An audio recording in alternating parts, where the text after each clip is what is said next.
Hi, good day. Please follow me on my Facebook page and subscribe to my YouTube channel. Thank you. So today I will give you a video tutorial about the differential calculus with the topic of limit of a function. So what is a limit? Limit is what we called the boundary. We have the given limit of f of x is equal to L, or limit of f of x as x approaches a equals to L, wherein L here is the limit number or yung answer na makukuha natin mamaya sa mga examples.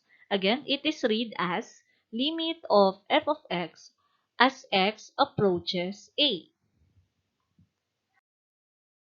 So let us now evaluate the limits. Number 1, limit of 3x plus 1 as x approaches 1. So dito, kapag mag-evaluate tayo ng limits, ang gagawin lang natin is to substitute the value of a, which is yung 1, dun sa variable x. Therefore, 3x plus 1 will be 3 times 1 plus 1. And then let us now simplify. 3 times 1 is 3, bring down, plus 1.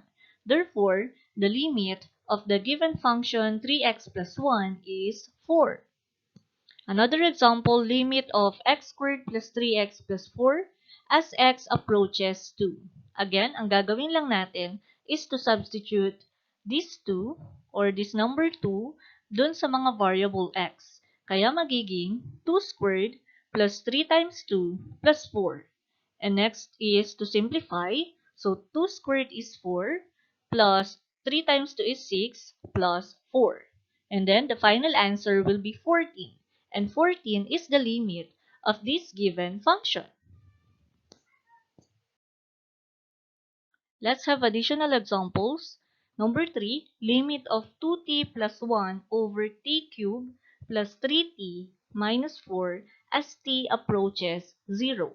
So ngayon, yung 0, isa-substitute na natin sa mga variable na letter t. So magiging 2 times 0 plus 1 over 0 cubed plus 3 times 0 minus 4. And then let us now simplify. So 2 times 0 is 0. And then bring down plus 1 over 0 cube is 0 because 0 times 0 times 0 is 0.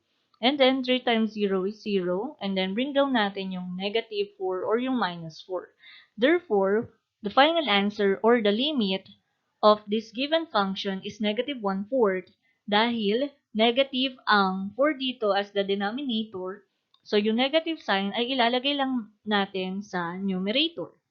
Next is number 4 example, limit of a plus 4 times the quantity of square root of 2a plus 5 as a approaches 2.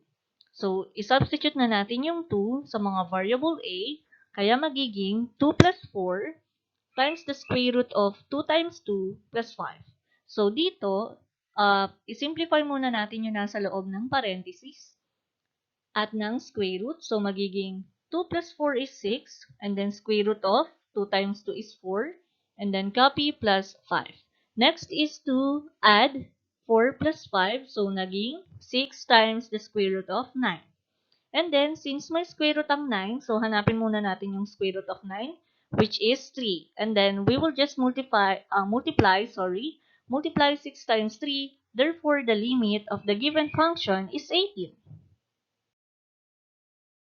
Next is the limit at indeterminate forms. So, dito, ang gagawin natin is to factor first and then, tsaka natin isa-substitute yung given value ng given variable. So, first example, limit of x squared minus 4 over x minus 2 as x approaches 4.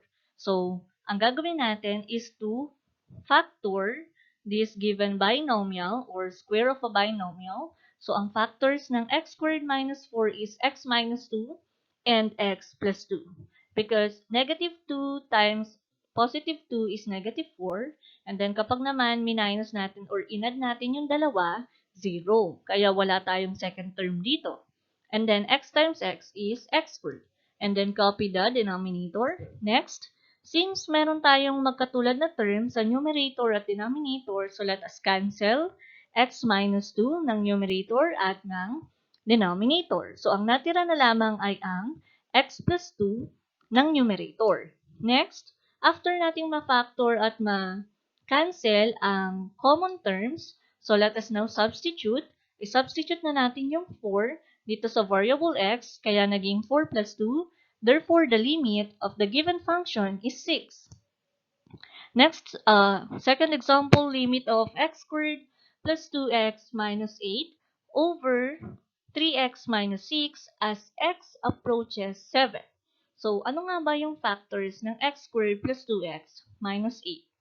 Dalawang numbers na kapag minultiply ay negative 8 at kapag naman pinag-plus or pinag-minus ay positive 2. So those factors are x plus 4 and x minus 2. Because 4 or positive 4 times negative 2 is negative 8 and 4 minus 2 is positive 2. Next, yung factor naman ng 3x minus 6, so inalis na o nilabas lang natin yung 3 dahil ang common factor ng 3 at 6 ay 3, kaya naging 3 times the quantity of x minus 2. Because 3 times x is 3x and 3 times negative 2 is negative 6. Next, kung mapapansin nyo, meron tayong common factors or common terms ng numerator at denominator. So, i-cancel lang natin ang x minus 2. And then, copy x plus 4 over 3. Next is to substitute this 7 to the variable. Kaya magiging 7 plus 4 over 3. And then, after nating substitute yung 7 plus 4 over 3, let us now simplify. Therefore, the final answer is 11 over 3 because we cannot divide or 11 divided by 3 doesn't have an exact answer. So let us now summarize what we have learned about the limit of a function. So limit is called the boundary, and then limit of f of x is equal to L. Again, yung nakukuha nating sagot, iyon yung L as x approaches A, where L is the limit number and it is read as limit of f of x as x approaches A. So, paano nga ba natin hahanapin yung limit? So, get the limit of a function by substituting the value of x to the given function. So, sana ay may natutunan kayo sa tutorial ko na ito. Thank you for watching. If you have questions or suggestions, feel free to comment below. Enjoy learning mathematics. God bless us all!